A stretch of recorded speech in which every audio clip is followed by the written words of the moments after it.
ଆମେ ବାହାରିକି ତ ଯାଉଛୁ ଜଷ୍ଟ ମର୍ଚିଗୁଣ୍ଡି କୋର୍ଟ ଛକ ପାଖରେ ତ ସେଇ ଘଟଣାଟା ହେଇଛି ଆଉ। କଣ କେମିତି ହେଲା? କେତେବେଳେ ଯାଇଥିଲେ ବାହାରି? କେତେ ଜଣ ସାଙ୍ଗ ଯାଇଥିଲେ? ଆମେ 6 ଜଣ ଖାଇଥିଲୁ ସେଠୁ।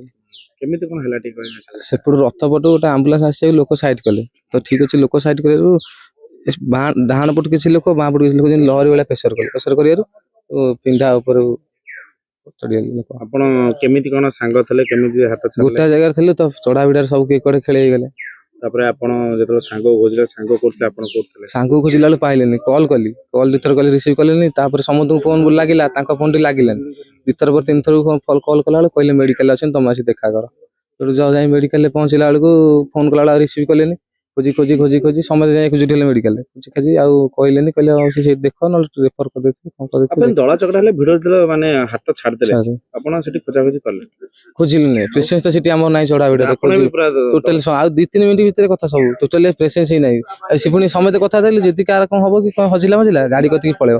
ମୁଁ ଜୀବନ ହେଇଗଲେ ସେ ତ ଗୋଟେ ଗାଡିକୁ ହୁଙ୍କା ମାରି ସେ ଚଢା ଭିଡରୁ ସେପଟକୁ ବାହାରକୁ ପଳେଇଥିଲି। ଯୋଉ ଭଲେଣ୍ଟିୟର ମାନେ ଠିଆ ନଥିଲେ ବାହାରକୁ ଡିଆଁ ମାରି, ମୁଁ ପ୍ରେସେନ୍ସ ହିଁ ନାହିଁ। ଏକ ମୁଁ ଯାଇ ନରେନ୍ଦ୍ର ପୋଖରୀ ଗାଡି ପାଖରେ ସେଠି ଯାଇ ଫୋନ ଲଗେଇଲି ସମସ୍ତଙ୍କୁ। କାହାର ଲାଗିଲା ସିଏ କହିଲା ମୁଁ ଅଛି, ଇଏ କହିଲେ ମୁଁ ଅଛି, ହଁ ଠିକ ଠାକ ଅଛି, ହଉ ଆସ। ତାପରେ ଆଙ୍କ କତିକି 2 ଥର ଲଗେଇଲେ ଉଠିଲେନି, 3 ଥରକୁ ଲଗେଇଲା ବେଳକୁ ମେଡିକାଲରେ ଉଠିଲେ। ସେଇ ଗୋଟାଏ ଥର କହିଛନ୍ତି ମେଡିକାଲ ଆସି ତମେ ଆସି ଦେଖା କର। ତାପରେ ଆଉ ଆପଣ ମେଡିକାଲ ଗଲେ? ଆଜ୍ଞା ମେଡିକାଲ ଗଲା ପରେ ସେଠି ଖୋଜିଲୁ 9 ତାଲା ବିଲ୍ଡିଂ ଟୋଟାଲି ହଲ ଖୋଜିଲୁ, ନା ପଚାରିଲୁ। ପୁରୀ ନୂଆ ଯୋଉ ମେଡିକାଲ ସିଏ ମୋତେ ଡିଟେଲ୍ସ କହିଲେ, ତମେ କୋଉଠି ଅଛ? ମୁଁ କହିଲି ମୁଁ ପୋଖରୀ କୂଳେ ଅଛି। ନା ତ ସେଇପଟେ ସର୍ଟକଟ ବାଟ ପଚାରି ପଳେଇ ଆସ, ମେଡିକାଲ ନୂଆ ମେଡିକାଲରେ ସେ ଅଛନ୍ତି। ଏତିକି କହି କଲ୍ କାଟି ଦେଇଥିଲେ। ତାପରେ ଫୋନ ଲଗେଇଲା ସେଠି ମେଡିକାଲ ଗଲା ପରେ କଣ ହେଲା? ପଚାରି ବୁଝିଲୁ ଅନିଲ ଦାସ କିଏ ଆସିଛନ୍ତି ନା କେତେ ଆସିଛନ୍ତି, ନହେଲେ ଦେଖ ବେଡ ଦେଖ। ଫୋନ ସେମିତି ଲଗେଇକି ଖୋଜୁଥାଉ ତା ଭିତରେ, ତ ସେ ନାହାନ୍ତି। ତାପରେ 6ଟା ବେଳେ ସେଇ ମେଡିକାଲ ଥାନାରେ କହିଲୁ, ନା ତମେ ନାଁଟା ଦେଇଥାଅ କି ରେଫର କରିଦେଇଥିବେ, ଆମେ ଜଣେଇବୁ ଆଉ। ତାପରେ ଜାଣିଲୁ ଏଇ କଥା ହେଇଛି ବୋଲି। ତାପରେ କେତେବେଳେ ପୁରା କନଫର୍ମ ହେଲା ଆପଣଙ୍କ ସାଙ୍ଗ ବୋଲି? ସିଏ କନଫର୍ମ ଯେତେବେଳେ ଆମକୁ କହିଲେ ଜଣେଇବେ ବୋଲି କି 9:30 ଖଣ୍ଡେ ହବ, ତାଙ୍କ ମୋବାଇଲ ପର୍ସ ଯେତେବେଳେ ଜାଣି ହାତରେ ଧରିଲେ ସେତେବେଳେ କନଫର୍ମ ହେଲା। ତାପରେ ଆପଣ ସେମାନେ ରହିଲେ? ହଁ ରହିଲୁ, ପୋଷ୍ଟମର୍ଟମ ହବ ବୋଲି କହିଲେ। କେମିତି କହିଲେ? ଘରକୁ ଜଣେଇଲେ ନା? ଘରକୁ ପର୍ସ ମୋବାଇଲ ଦବା ପୂର୍ବରୁ ଫୋନ କଲା ବେଳକୁ ଘରେ ଆମ କିଶନଗର ଥାନା ଜାଣି ସାରିଥିଲା ଆଗରୁ, ତ ତାଙ୍କୁ ଘର ଲୋକଙ୍କୁ କହିଲେ ନା ଆମେ ଜାଣି ସାରିଲୁନି, ତମେ ଥା, ଆମେ ଯାଇ ତମ ପାଖରେ ପହଞ୍ଚୁଛୁ କହିଲେ ଘର ଲୋକ। ତାପରେ କାଲି ସକାଳେ ଯେତେବେଳେ ଆସିଲେ କଣ କେମିତି ପ୍ରୋସିଜର ହେଲା? ପ୍ରୋସିଜର ଟିକେ ଲେଟ୍ ହେଲା ପୋଷ୍ଟମର୍ଟମ କରିବାକୁ। ତ ରଥ ଟଣା ସଇଲେ କଲେକ୍ଟର ଆସିବେ କହିଲେ, ସାଇନ ଫାଇନ କରିବାକୁ କହିଲେ, ଲେଟ୍ ହେଲା ଟିକେ। ଆପଣ ସାଙ୍ଗ ହେଇ ଯାଇଥିଲେ? ଆଜ୍ଞା ଘରକୁ ଆସିଲେ ଗାଁ ଲୋକଙ୍କ ରେସ୍ପନ୍ସ, ଘର ଲୋକ କଣ ଆଉ କଣ କହିବି? ଗାଁ ଲୋକ ଯାହା ତ ହବାର ଥିଲା ହେଇଗଲା, ରେସ୍ପନ୍ସ ଆଉ କଣ କରାଯିବ? କଣ ହାତରେ ଥିଲା। ମାସକୁ 5 ଥର ଯିବୁ ପୁରୀ ତାଙ୍କ ସାଙ୍ଗ ହେଇକି, ଯେତେବେଳେ ଲାଗିବ ସେତେବେଳେ ଯିବୁ, ସବୁବେଳେ ଯିବୁ। କଣ ଲାଗୁଛି ମାନେ ଭୁଲ ନିଜର ନା ନା ପ୍ରଶାସନ ଭୁଲ କେମିତି? ସେଠି ତ ଚଢା ଭିଡା ଲୋକଙ୍କ ଭିତରେ କଥା କାହିଁକି? ସ୍ୱର୍ଗତ ଅନିଲ ଦାସ ଜଣେ ଉଦୀୟମାନ କେବଳ ଯୁବକ ନଥିଲେ, ଏ ଅଞ୍ଚଳରେ ସମସ୍ତେ ତାଙ୍କୁ ଭଲ ପାଉଥିଲେ, ପରୋପକାରୀ ମଧ୍ୟ ଥିଲେ। ଆମେ ଜାଣିଛେ ପବିତ୍ର ରଥଯାତ୍ରା ଦିନ ପୁରୀ ଠାରେ ଯୋଉ ଦଳା ଚକଟାରେ ଆମେ ରାତିରେ ଖବର ପାଇଲୁ କି 2 ଜଣଙ୍କର ଦେହାନ୍ତ ହେଇଛି ଦଳା ଚକଟାରେ, କିନ୍ତୁ କେବେ ହେଲେ ଭାବିନଥିଲୁ କି ଆମରି ଅଞ୍ଚଳର ପିଲାଟେ ହେଇଥିବ ବୋଲି। ଶୁଣିଲା ପରେ ଆମେ ସମସ୍ତେ ଭାଙ୍ଗି ପଡିଥିଲୁ। ଅତ୍ୟନ୍ତ ଦୁଃଖର କଥା ଏଇଟା। ଗରିବ ପରିବାର, ମା ବାପାଙ୍କର ଭରସା ସିଏ ଥିଲା। ଏବଂ ମୁଁ ଏତିକି କହିବି, ଏ ଖବର ଶୁଣିଲା ପରେ ମତେ ଆମର ପୂର୍ବତନ ମୁଖ୍ୟମନ୍ତ୍ରୀ ଏବଂ ବିଜୁ ଜନତା ଦଳର ସଭାପତି ନବୀନ ପଟ୍ଟନାୟକ ମଧ୍ୟ ମତେ ଦିଲ୍ଲୀରୁ ଫୋନ କରିଥିଲେ। ମୁଁ କାଲି ଆଉ ଗୋଟେ କାରଣରେ ମଧ୍ୟ ଥିଲି।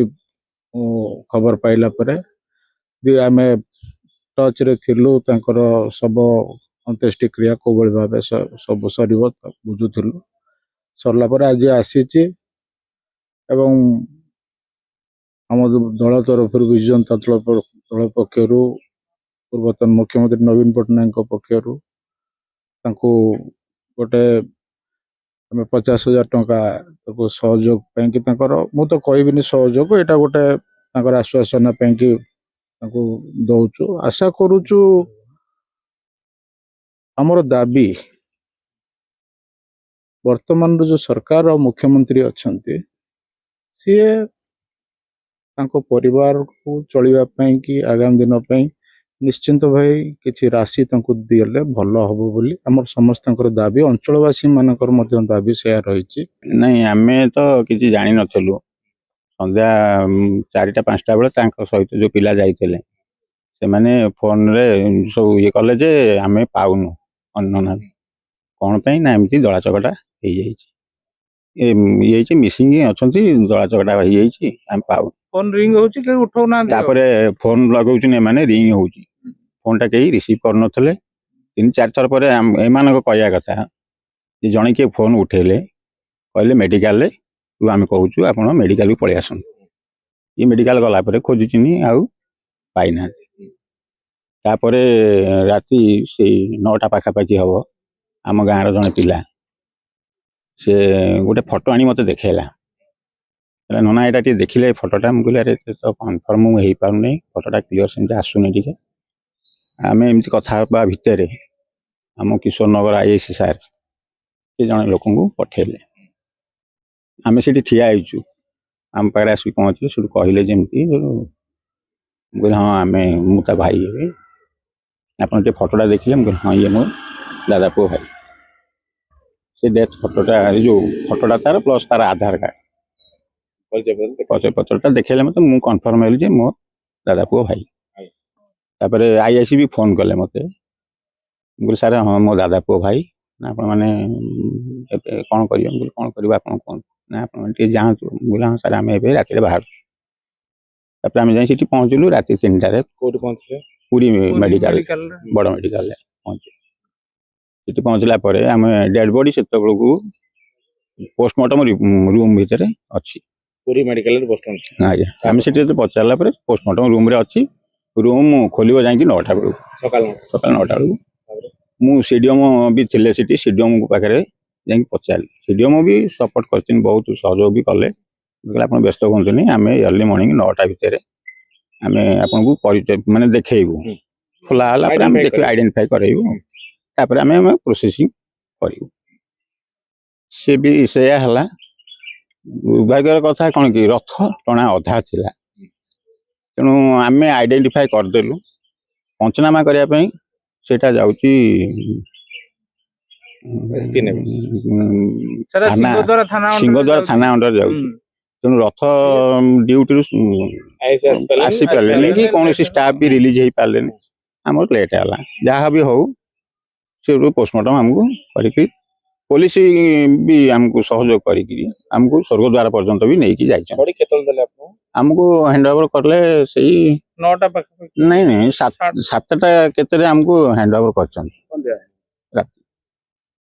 ସେଟା ମୁଁ ପର୍ଟିକୁଲାର ଇଏ କରିପାରେ, ମୋର ଆଉ ତ ମାନେ ଧୈର୍ଯ୍ୟ ହରା ବର୍ତ୍ତମାନ, ଆଉ ବାଇଟି ଦବା ପାଇଁ ବି। କାଲି ସବୁ କୋଉଠି ଇଏ କଲେ? ସ୍ୱର୍ଗଦ୍ୱାରରେ ମୁଁ ଗାଁକୁ ଆଣିବା ପାଇଁ ଟିକେ ଗାଁ, କାରଣ ତାଙ୍କ ବାପା, ମୋ କକା, ଯିଏ ଖୁଡ଼ି କି ଆମେ ପରିବାର ଦେଖିବା ପରିସ୍ଥିତିରେ ଆମେ ସମ୍ଭାଳି ପାରିନଥାନ୍ତୁ କାହାରି। ତେଣୁ ଦେଖିଲୁ ସୁବିଧା ହବ ପୁରୀରେ। ଭାବୁଛନ୍ତି କାହାକୁ ଦାୟୀ କରିବେ ନା ଭଗବାନ? ଦାୟୀ କି କ'ଣ ଆମେ ଦାୟୀ କରିବୁ? ଯଦି ଦଳା ଚକଟା ଏଇ ଟାଇପର ହବ, ସେଠି ଆମେ ରହିଲୁ, ଗାଁରେ ଥିଲୁ, ଆମେ ଖବର ପାଇକି ଯାଇ ପହଞ୍ଚିଲୁ, ଶୁଣିବାକୁ ପାଇଲୁ ଯେ ଏମିତି ଦଳା ଚକଟା ଇଏ ହେଇଛି। ଏତେ ଦିନ ହେଲା ରଥ ଦେଖି, ଏମିତି କେବେ ହେଇଛି? ନାଇଁ ଏଇଟା କେବେ ହେଇନି। ସେଠି ଦାୟୀ ଦାୟୀ ତ ଦେଖିବାକୁ ଗଲା ବେଳକୁ ପ୍ରଶାସନର ଦାୟୀ ହେଇଥାଇପାରେ, ସରକାରଙ୍କର କିଛି ଢିଲା ଥାଇପାରେ, କି କ'ଣ ହେଇଥାଇପାରେ। ସେଇଟା ତଦନ୍ତ ହେଲେ କି ତା ଉପରେ ଯଦି ଇନକ୍ୱାରି ହୁଏ ତାହେଲେ ଜଣା ପଡନ୍ତା ଯେ କ'ଣ ପାଇଁ ଏ ଘଟଣା ଘଟିଲା। ମୋ ଭାଇଟି, ମୋ ରୋଜଗାରିଆ ଭାଇ, ଆମେ 15 ଜଣ ପରିବାର ପୋଷୁଥିଲା ସେ। ଆପଣ ଏତେ ବର୍ଷ ରଥ ଦେଖୁଛନ୍ତି? ଆଜ୍ଞା। କେବେ ଦେଖିଛନ୍ତି ଏତେ ଲେଟ୍ ରଥ ଟଣା ହୁଏ ବା ଦଳା ଚକଟା ହୁଏ? ସେଇଟା ତ ଆମେ ଦେଖିନଥିଲୁ, କେବେ ଦେଖିନଥିଲୁ।